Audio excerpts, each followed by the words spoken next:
কাউকে খারাপ ভাবার আগে একটু সত্যিটা জেনে নেওয়া ভালো। কারণ আমরা যা চিন্তা করি তা অনেক সময় সঠিক নাও হতে পারে। আসসালামু আলাইকুম। আমি আজকে রান্না করতেছি গরু মাংস আর তার সাথে বুটের ডাল দিয়ে। তো সেই জন্য আমি গরু মাংসটাকে কেটে ধুয়ে নিয়েছি এবং বুটের ডালটাকে ধুয়ে ভিজিয়ে রেখেছি।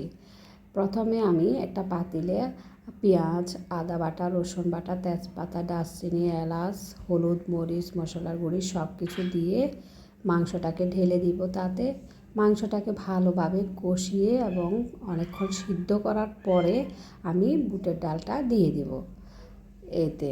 তারপরে বুটের ডালটাকেও অনেকক্ষণ কষিয়ে তাতে পানি দিয়ে আরও ভালোভাবে কষিয়ে নিব। এরপরে আবার প্রায় সিদ্ধ হয়ে আসলে আরেকটু পানি দিয়ে কিছুক্ষণ রান্না করব। অনেকক্ষণ রান্না করব ঝোলটা এবং মাংসটা এবং ডালটা যখন সিদ্ধ হয়ে আসবে তখন আমি বুটের ডালটা নামিয়ে ফেলব এবং পেঁয়াজ রসুন দিয়ে বাঁকা দিয়ে দিব। তাহলে হয়ে যায় বুটের ডাল দিয়ে গরু মাংস রান্না।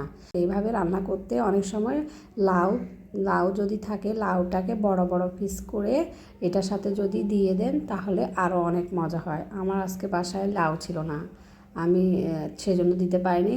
আপনারা ওভাবেও রান্না করে দেখতে পারেন, অনেক মজা হয় এইভাবে রান্না করলে। এই ছিল আমার আজকের বুটের ডাল দিয়ে গরু মাংস রান্না।